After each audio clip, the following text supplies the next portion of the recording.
In relativity, till now we have discussed actually two concepts. The first concept which we have gone through was actually the classical relativity, and the second which we have studied is relativistic kinematics.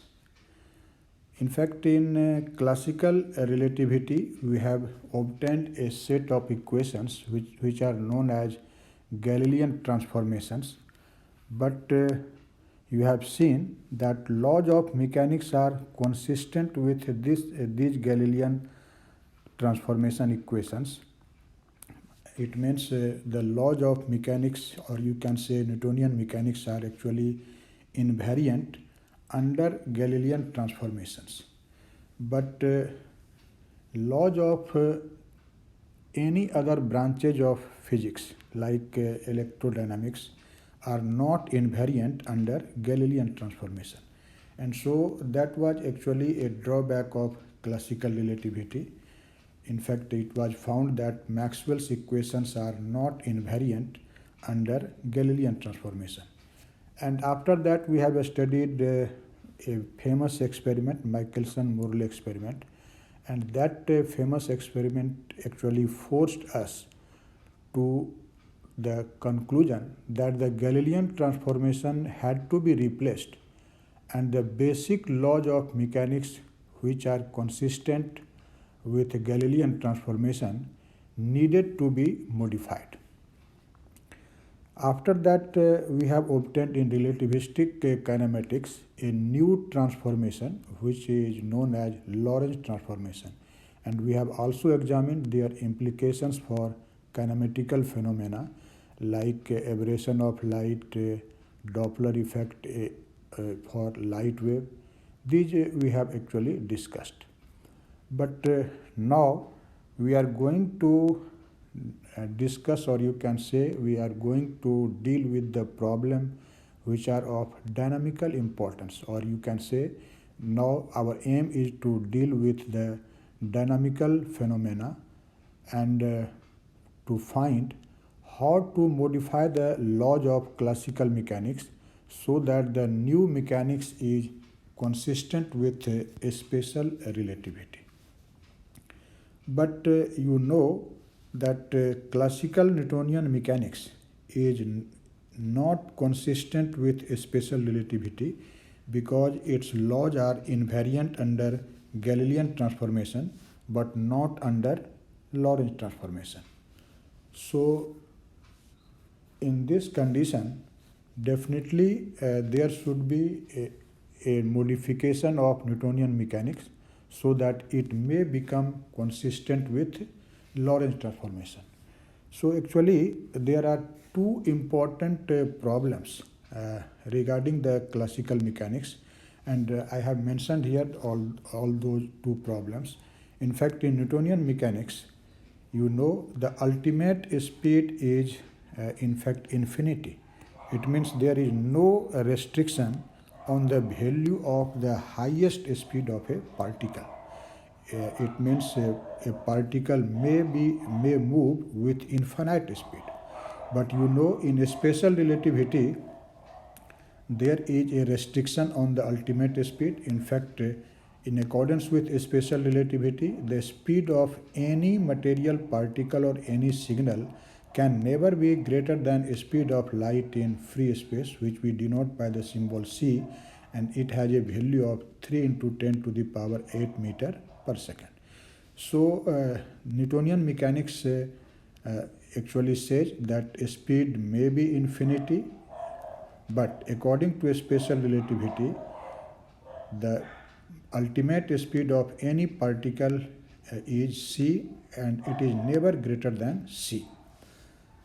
So we have to modify the dynamical laws in such a way so that this condition must hold, and so that the dynamical laws or Newtonian laws of motion may hold in case of special relativity. So modification should be done in such a way that our result will be ultimate speed equal to c, not infinity. In fact, there is another problem with Newtonian mechanics, or you can say classical mechanics, that actually the Newtonian mechanics or classical mechanics permits action at a distance forces. Third law of motion. What actually this third law of motion states? It states that action and reaction are always equal and opposite. When you say equal, it means equal in magnitude, but opposite in direction. And these two forces actually act on the interacting bodies simultaneously.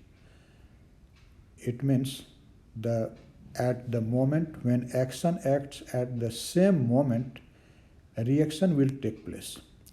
But this equality and simultaneity of the action and reaction is in fact not meaningful in case of relativity, because if the two events will take place at different positions, then simultaneity does not hold in all inertial frames. If the event will be in fact simultaneous in one inertial frame, that will be not simultaneous in another inertial frame. So these are actually the problems. Now let us try to explain these two problems in some detail. In the first problem, which is regarding the ultimate speed. So to explain this, let us try to understand this idea in some detail. So let us consider there is a particle or an object and we apply a constant force on this. Let us say this particle has mass m, it is at rest, and a force F is applied on it. After application of this force in accordance with Newtonian mechanics, the particle will accelerate. And let us say initially the particle was at a point P1, and at that time was actually 0. And at any time, let us say t, now this particle is at another position P2. So its velocity at this position P2 is, let us say, v, but we have to find the velocity of this particle on the basis of Newtonian mechanics. According to second law of motion, second law of motion, according to second law of motion, this applied force F will be simply equal to rate of change in momentum of the particle. And so I have written it F equal to dp by dt. And now this P is the linear momentum of our particle at any time t, and so we will replace it by mv, because momentum is mass times velocity. And in Newtonian mechanics, actually this m,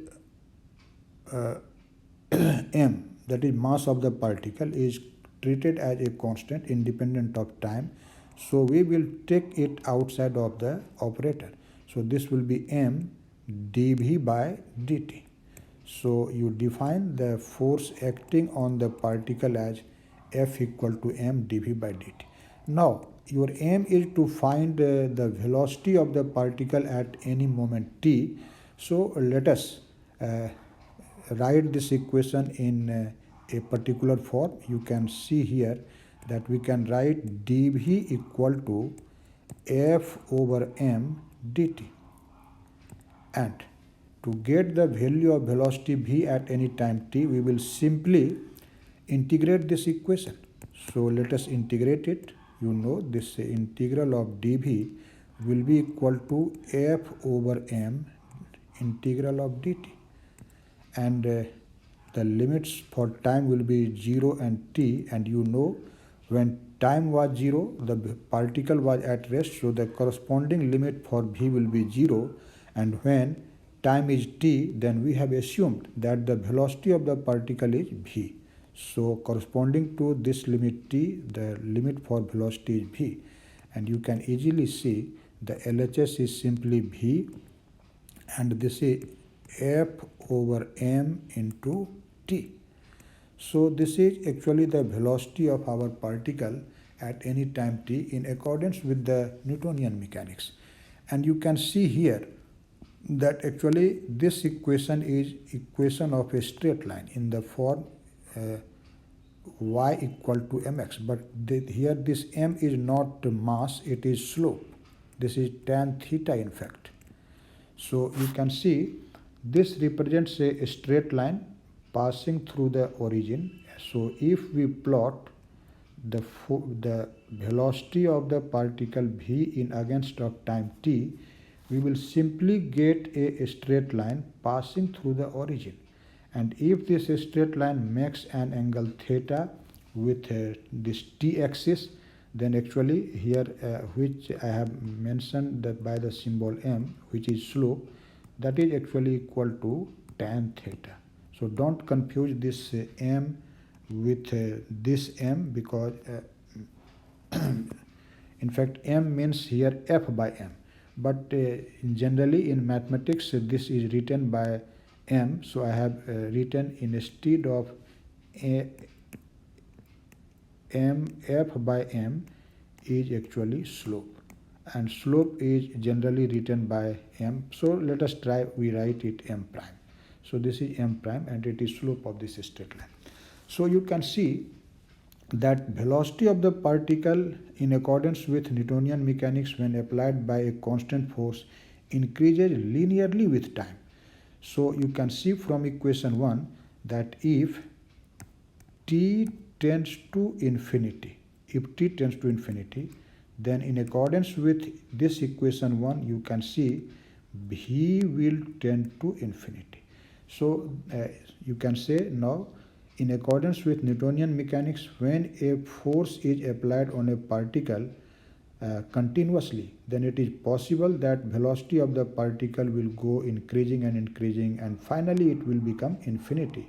So there is no restriction on the upper limit or the maximum velocity of the particle in Newtonian mechanics.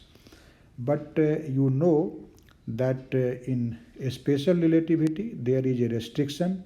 Velocity of any particle can never be greater than c. So no restriction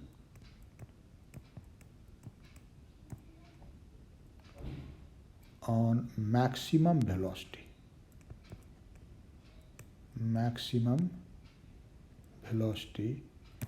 in Newtonian mechanics.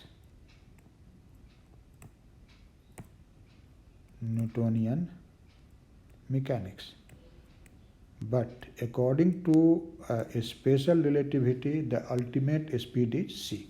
So this is actually a problem with the Newtonian mechanics, and when we will develop a new mechanics which will be consistent with the special theory of relativity, definitely we will have to take it into account.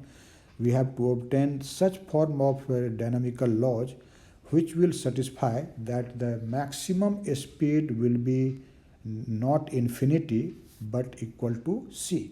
The laws should such a form after modification, then it will be consistent with a special theory of relativity.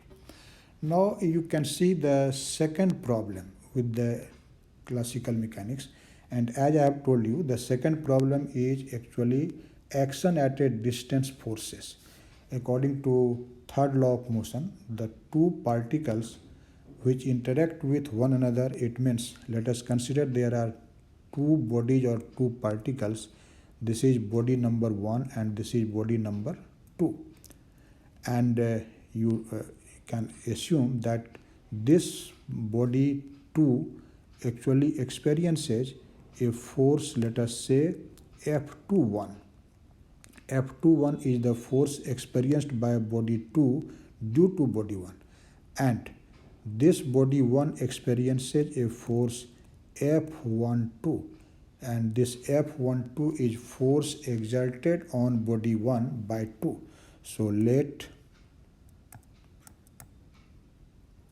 two bodies 1 and 2 are separated, both are separated, not in contact, bodies are separated, and F12, this is force on 1 due to 2, and F21, this is force on 2 due to 1. Then according to third law of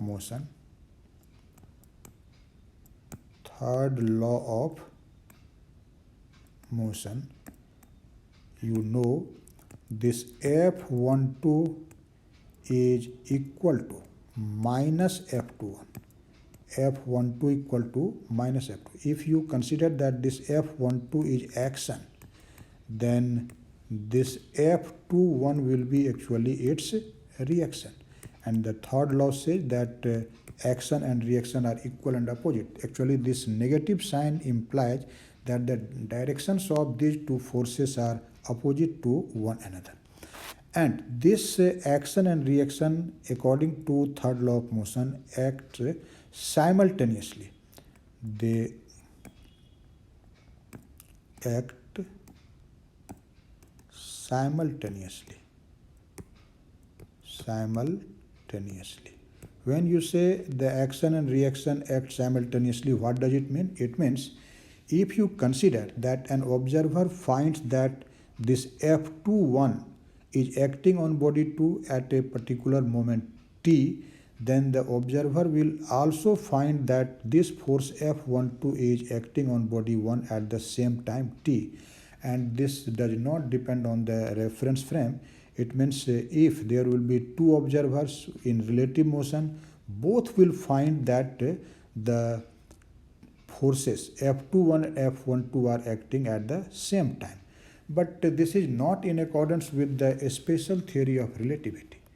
In fact, we have studied in relativistic kinematics a particular problem which was simultaneity of event. And you have seen that actually if two events are taking place at separate positions, you may call them those events as separate events, then if the events are simultaneous in one frame, that will be not simultaneous in another frame. Let us see here. There are two observers.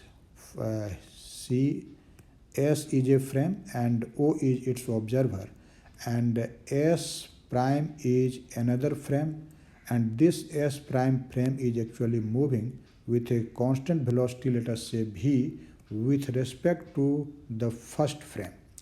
Then you know, in accordance with special relativity, that if the event taking place at this position 1 and this position 2, when you say event, it means the action of these forces are simultaneous in frame S, then that will be not simultaneous in frame S prime.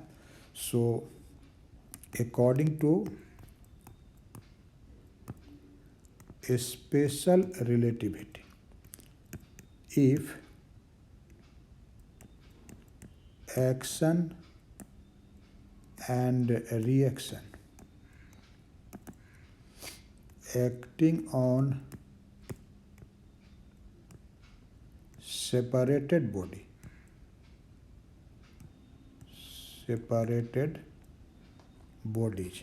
it means bodies at different positions, separated bodies are simultaneous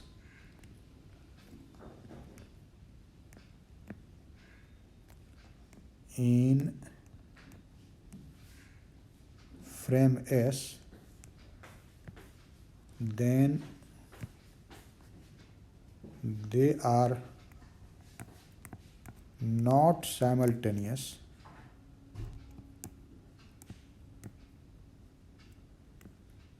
in frame S prime. Yes, there is one situation. If the two events are taking place at the same position, positions are same, it means the events are not separated events, then those events are also simultaneous in S prime. So if we are dealing with the forces in contact, then this Newton's third law of motion is in accordance with the concept of special relativity. But if you deal with the action-reaction pair which are actually separated, then those are not consistent with a special theory of relativity. So contact forces may be assumed even in a special theory of relativity without any change, and this is the reason we can consider the case of collision in a special relativity directly without any modification. So if the events are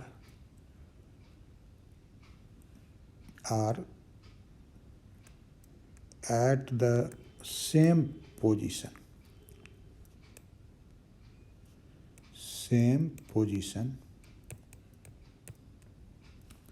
then they are simultaneous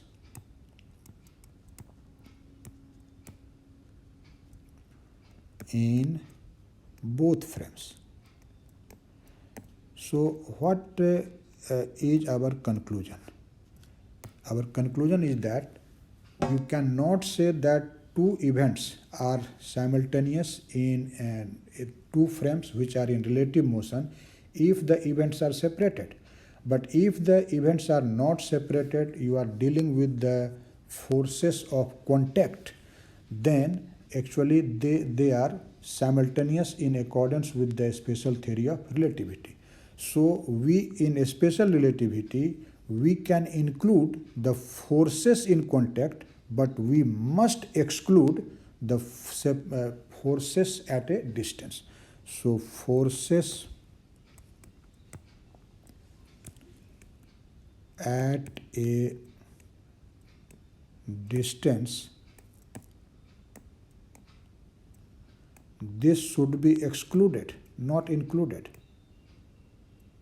Excluded in a special relativity. But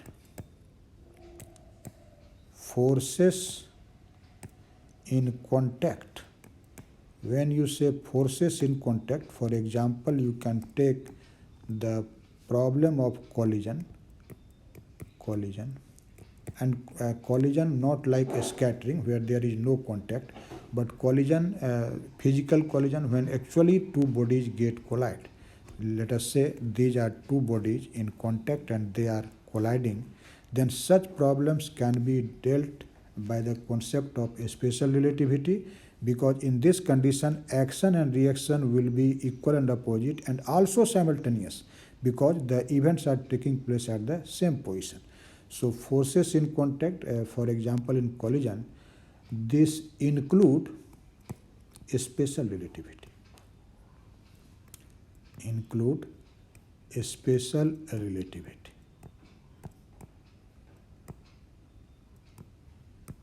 So this was actually the problem.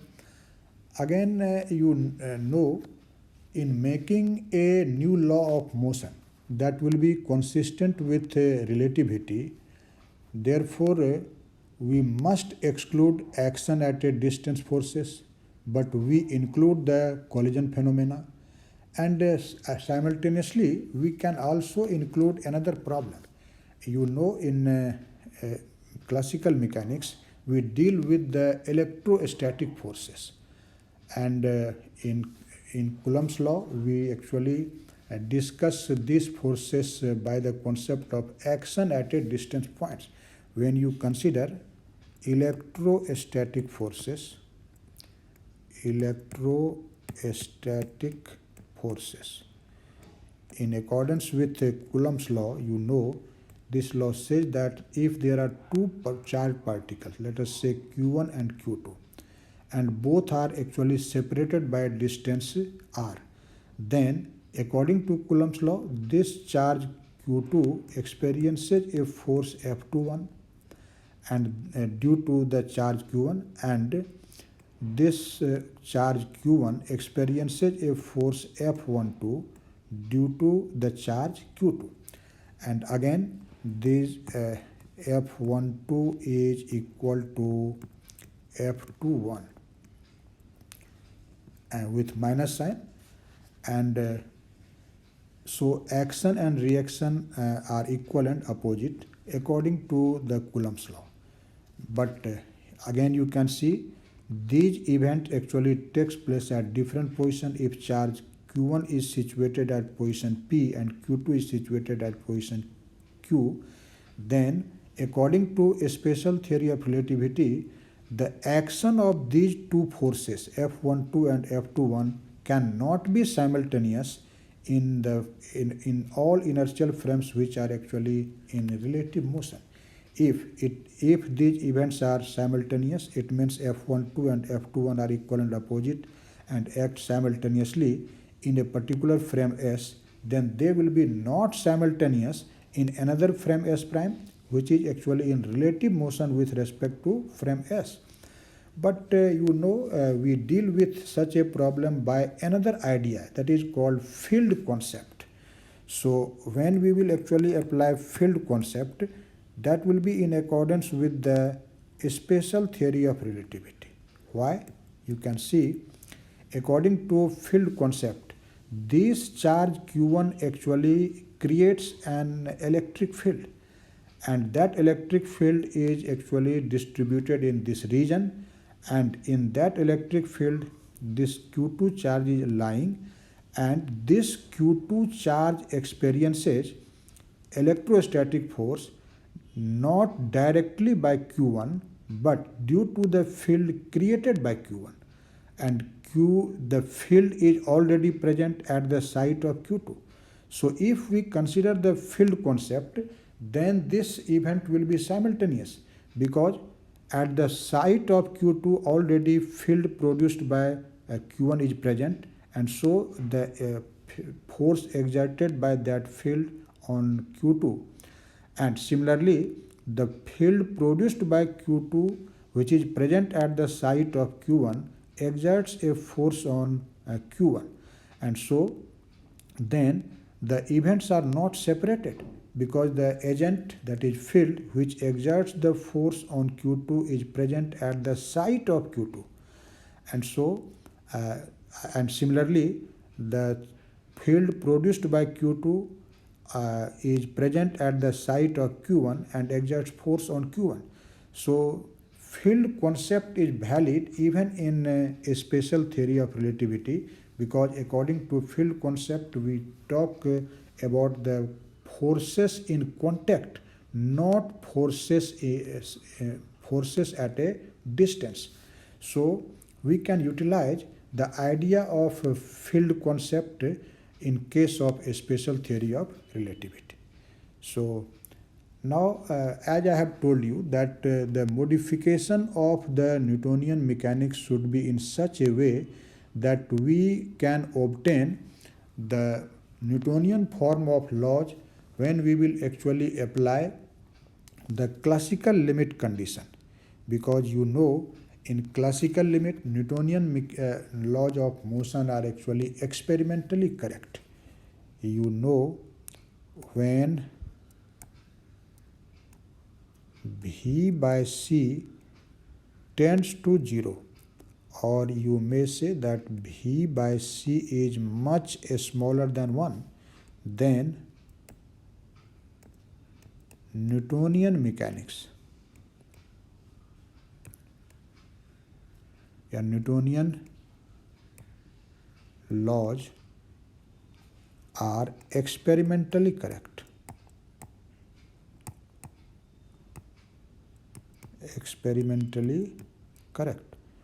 So the modified form of laws of mechanics should have such a form that whenever we will impose these limiting conditions on those laws, definitely that should be transformed into the form which is actually Newtonian form of that law. So we have to take into account this idea that the laws should be modified, but in such a way that whenever this condition or this limiting condition will be imposed on those laws, the equivalent classical form of law must be obtained. So you can say that laws of mechanics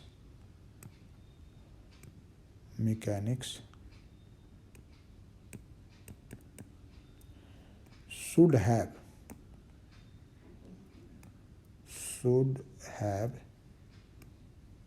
a form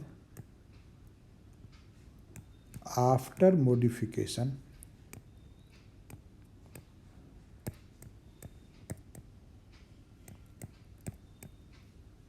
such that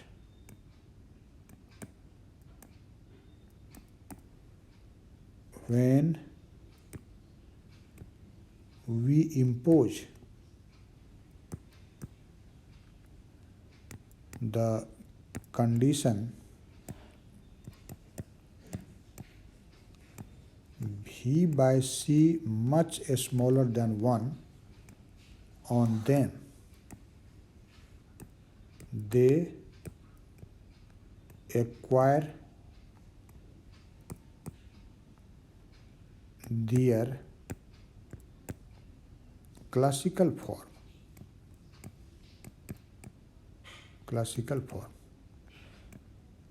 So conclusion is that if you want to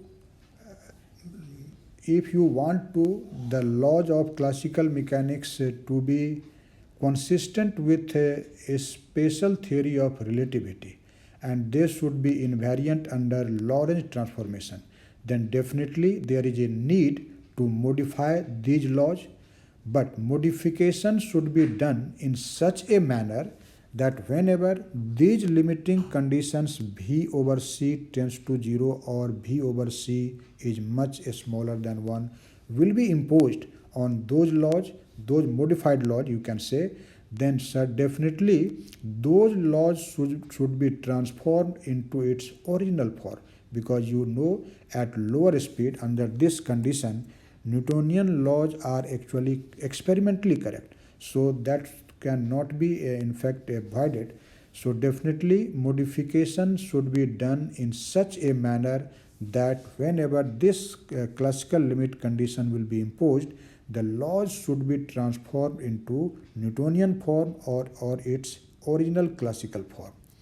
So we will now in this topic, actually our aim is to modify the Newtonian mechanics and to obtain the laws of mechanics in such a form so that they become invariant under Lorentz transformation, because you know, as I have told you earlier, that the original laws of mechanics are not invariant under Lorentz transformation.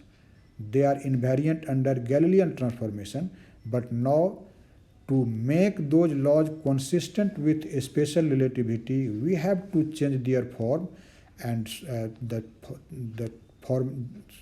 transformation of the form should be such that they become invariant under Lorentz transformation. So what is our aim?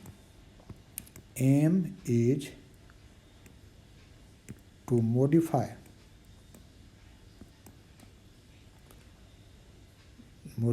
classical laws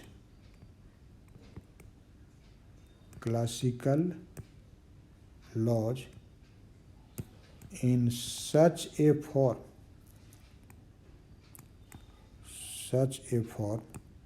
so that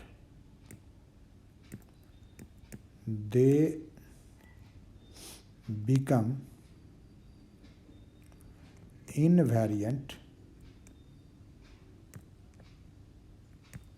under Lorentz transformation.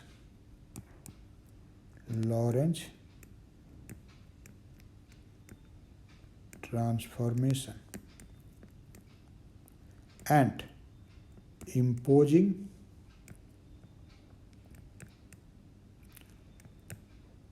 the condition imposing the condition V over C is much smaller than 1, they should transform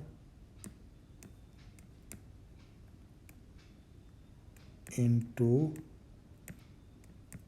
their original form.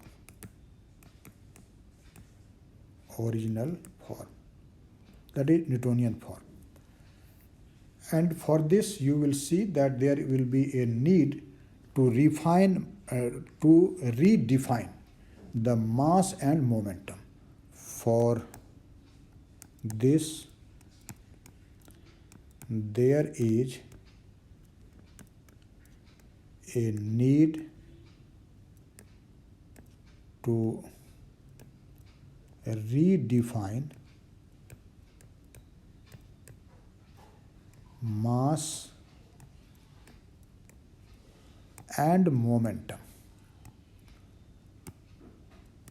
So after this introduction, we will start to study the relativistic dynamics, and first of all you will see how the new definition of mass or new concept of mass arises by special theory of relativity, and then we will also see the new concept of momentum.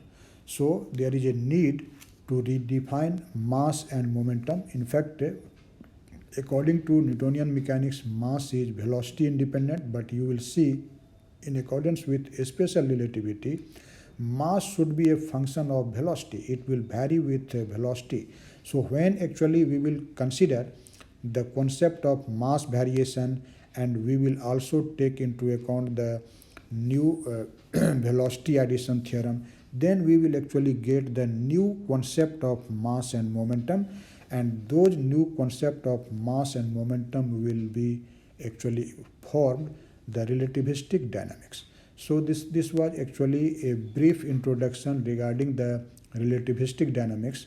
After this brief introduction, in next lecture we will start the concept. First of all, we will see the variation of this mass with velocity, and then we will develop the relativistic dynamics.